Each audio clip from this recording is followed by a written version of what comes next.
বন্ধুরা, আশা করি তোমরা সবাই ভালো আছো। তোমার চ্যানেলে তোমাদের সকলকে স্বাগতম। তো তোমরা যারা এবার থার্ড সেমিস্টারে উঠতে চলেছে এবং জিওগ্রাফি সাবজেক্ট তোমাদের রয়েছে, তাদের জন্য আজকের এই ভিডিওটা খুবই গুরুত্বপূর্ণ হতে চলেছে। তার কারণ একটাই, আমাদের থার্ড সেমিস্টারে হিসেব মতো কিন্তু সময় অনেক অনেক কম, কিন্তু জিওগ্রাফিতে আমাদের যা সিলেবাস রয়েছে সেটা পড়তে গেলে কিন্তু অবস্থা সত্যিই টাইট হয়ে যাবে।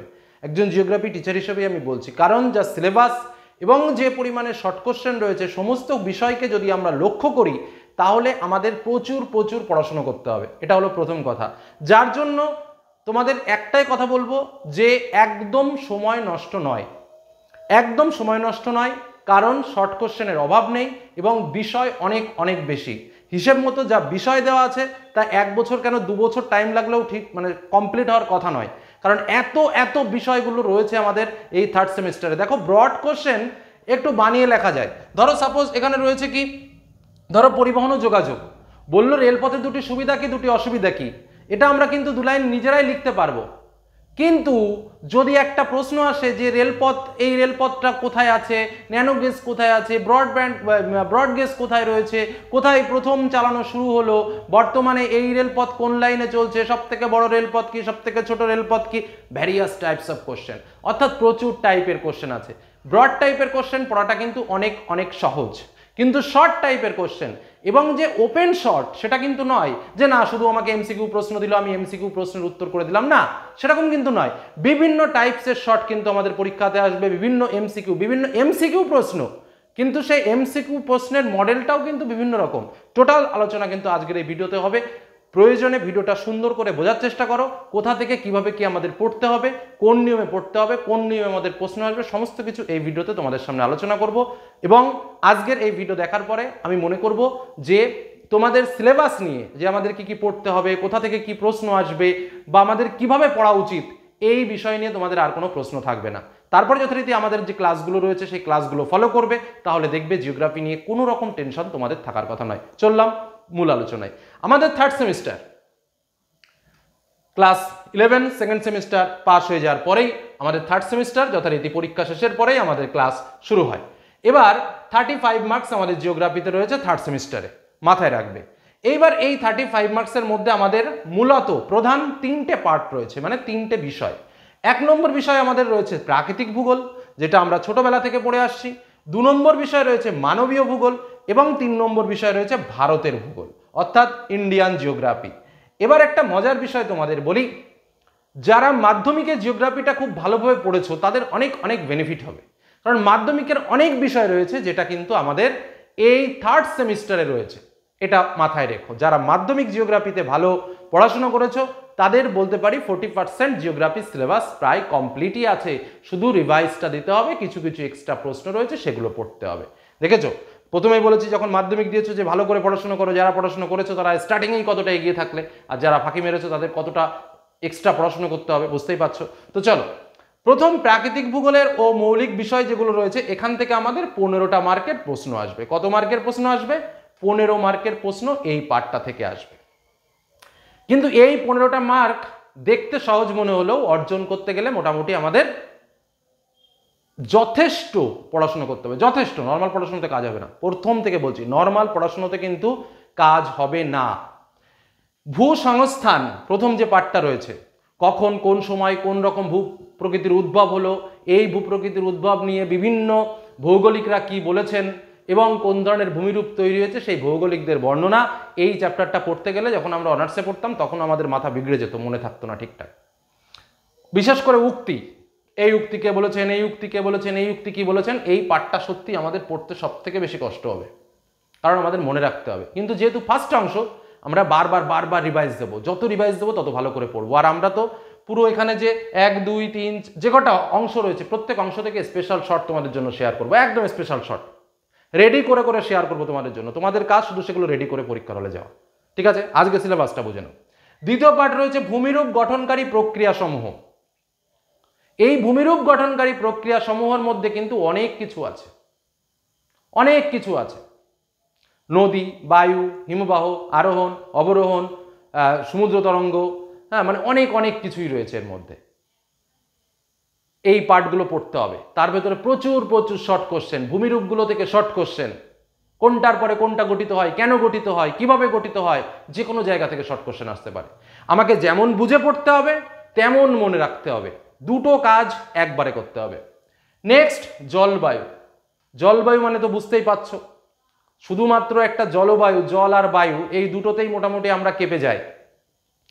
এলনিনো, লা লিনা, মৌসুমী বায়ু, তারপরে তো আরো কত প্রকার বায়ু রয়েছে, সমস্ত কিছুর বর্ণনা কিন্তু আমার এর ভেতরে রয়েছে। ওয়ার্কার সার্কুলেশন যেটা রয়েছে, তারপরে যে নিয়ত বায়ু, গোলাকার যেটা রয়েছে, পশ্চিমা বায়ু, আয়ন বায়ু, মেরু বায়ু, তার আবার শ্রেণী বিভাগ রয়েছে, বিভিন্ন আকস্মিক বায়ুগুলো রয়েছে, বিভিন্ন স্থানীয় বায়ু প্রবাহ রয়েছে, এই সমস্ত লিস্ট কিন্তু আমাকে মনে রাখতে হবে।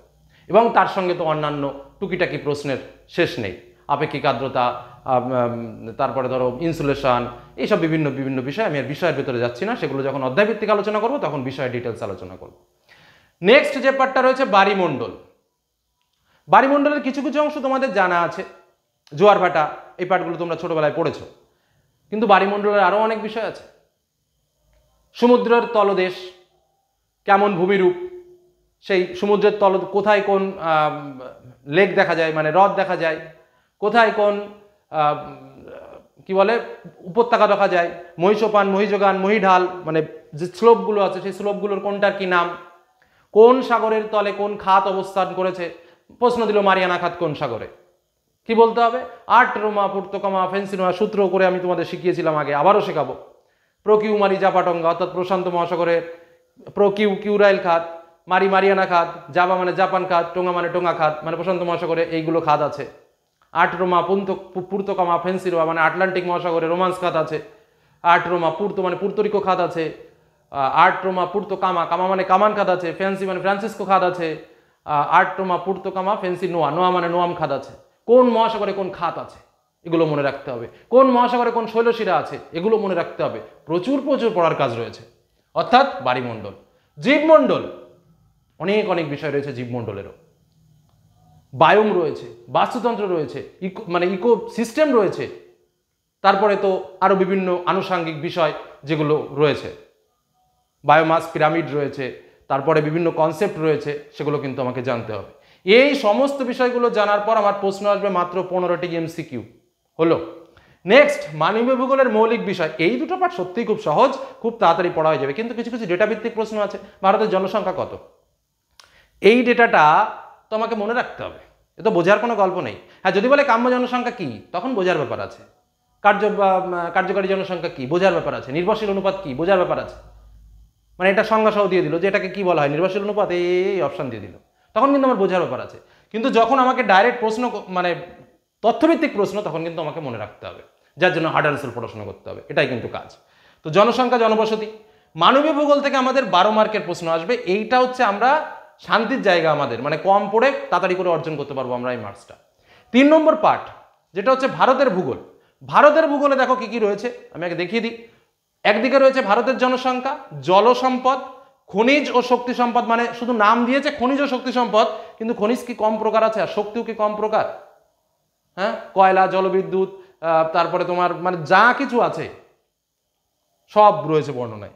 কৃষিকাজ, কৃষিকাজ মানে তাতে ব্যাপক কৃষি, ছোট কৃষি, তারপরে তোমার স্থানান্তর কৃষি, সব কৃষি, শুষ্ক কৃষি, আর্দ্র কৃষি, আরো যত প্রকার কৃষি আছে সমস্ত কৃষি নাম দিয়েছে শুধু কৃষিকাজ। কৃষিকাজ কি একটুখানি? প্রচুর প্রচুর কৃষিকার্যের মধ্যে রয়েছে। কোনটার জমির আয়তন বেশি, কোনটার জমির আয়তন কম, কোনটা কোথায় চাষ হয়, অনেক অনেক কিছু শর্ট পড়তে হবে। পরিবহন ও যোগাযোগ, এখানে কত প্রকার পরিবহন রয়েছে, সেই পরিবহনের শ্রেণীবিভাগ থেকে শুরু করে কোন পরিবহন কোথায় আছে, কেন আছে, তার কি গুরুত্ব, কোনটাতে কি ভ্যালু, তার মান, সেগুলো মনে রাখতে হবে।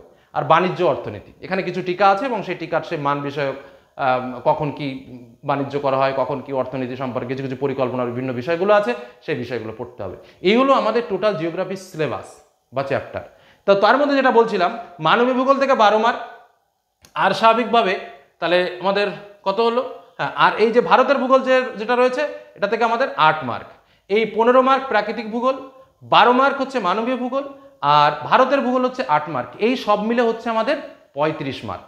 এই 35 মার্কের আমাদের প্রশ্ন আসবে এমসিকিউ টাইপের প্রশ্ন, অল এমসিকিউ। এবার দেখো, এই এমসিকিউ গুলো কিন্তু ডাইরেক্ট এমসিকিউ নয়, প্রথমেই বললাম প্রশ্ন মডেল। এবার আমরা আসবো দ্বিতীয় পার্ট, প্রশ্ন মডেল। প্রশ্ন মডেলটা কেমন হবে? এমসিকিউ ডাইরেক্ট কোশ্চেন আসতে পারে, খুবই শান্তিপূর্ণ। এসএকিউ টাইপের প্রশ্ন, মানে একটা প্রশ্ন দিয়ে বললো যেখানে জনসংখ্যা এবং মানুষের কার্যকারী জমির অনুপাত সমান, সেখানকার জনসংখ্যাকে কি বলা হয়? অপশান দিল কাম্য জনসংখ্যা, জনসংখ্যা বিস্ফোরণ, জনসংখ্যা অভিক্ষেপ, এরকম করে 4টে অপশান দিয়ে দিল। এটাকে বলা হয় এসএকিউ টাইপের কোশ্চেন, মানে ডাইরেক্ট প্রশ্ন উত্তর। শূন্যস্থান, একটা লাইন দিয়ে শূন্যস্থান দিয়ে শূন্যস্থানে কি বসবে 4টে অপশান দিয়ে দিল।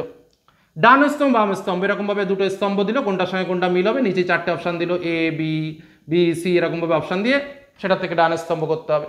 চিত্র, একটা চিত্র এঁকে দিল, সেখানে একটা পয়েন্ট দিয়ে দিল, পয়েন্ট দিয়ে বলে দিল এ, বলে এই জায়গাটির নাম কি, 4টে অপশান দিয়ে দিল। মানে প্রশ্নগুলো দেখো, গ্রাফ, একটা গ্রাফ দিয়ে দিল, এরকম করে একটা গ্রাফ দিয়ে দিল, সে গ্রাফের মধ্যে বিভিন্ন তথ্য দেওয়া থাকলো, ধরো সাপোজ এস রেশিও দিল, বয়সলিঙ্গ পিরামিড দিল, বলে এটা কোন দেশের পিরামিড বলে দিল, কোন দেশে এরকম পিরামিড লক্ষ্য করা যায়, ভারতে, আরো 2-3টে উদাহরণ দিয়ে দিল। কারণ পিরামিডের এক একটা গঠন এক এক দেশে, উন্নয়নশীল দেশে একরকম, উন্নত দেশে একরকম, অনুন্নত দেশে একরকম, সেখান থেকে একটা প্রশ্ন দিয়ে দিল এরকম টাইপের। ম্যাপ, যেটা আমি বললাম, একটা ম্যাপ দিল, ম্যাপের একটা লোকেশন দিয়ে দিল যে এখানে কোন ধরনের খনিজ পাওয়া যায়, বোঝা গেল কি বললাম? আচ্ছা, অনুচ্ছেদ, এটা প্রত্যেক কমন, তোমরা ক্লাস 11-এও পেয়েছো, যে একটা পার্ট দিয়ে দিল, সেটাকে পড়ে সেখান থেকে তোমাকে উত্তর করতে হবে, যেখান থেকে 2 মার্কের প্রশ্ন আসবে।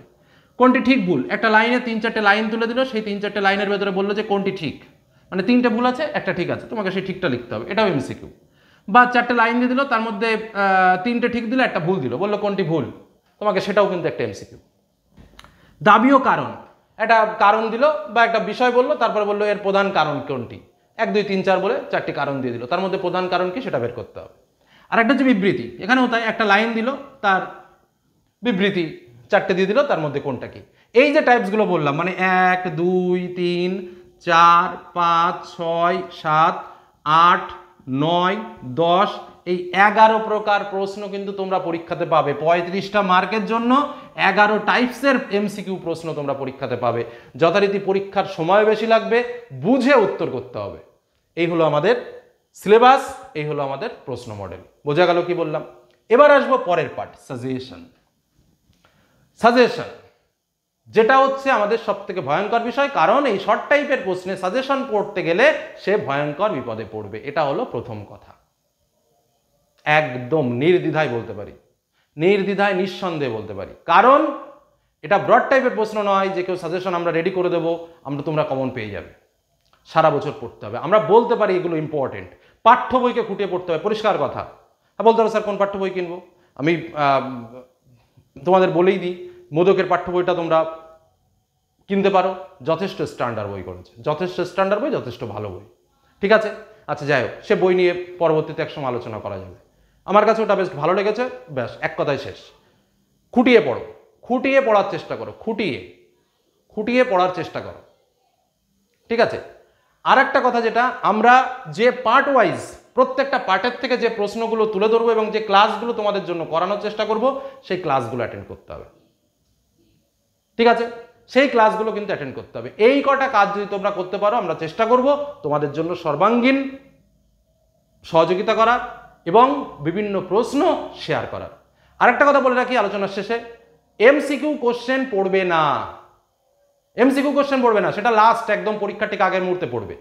এখন এমসিকিউ কোশ্চেন পড়বে না, এটা ঠিক ঠিক ঠিক ঠিক না, পাঠ্য বই পড়ো, বারবার পাঠ্য বই পড়ো, ঠিক আছে। এই কথাটা শুধু মনে রাখো। আর এই যে আমাদের নম্বর প্যাটার্ন, এই যে আমাদের কোশ্চেন প্যাটার্ন, আর এটাই হলো আমার সাজেশন, পাঠ্য বই খুঁটিয়ে পড়ো, আমাদের চ্যানেল ফলো করো, প্রত্যেকটা পার্ট থেকে স্পেশাল কোশ্চেন শেয়ার করব, সেগুলো ভালো করে দেখো। বোঝা গেল কি বললাম? এই হলো আলোচনা। ভালো লাগলে লাইক করো, চ্যানেলের সঙ্গে থাকতে চাইলে শেয়ার করো, বন্ধু বান্ধবকে বলো যে এখানে কি হয়, পড়াশোনা না অন্য কিছু। ধন্যবাদ।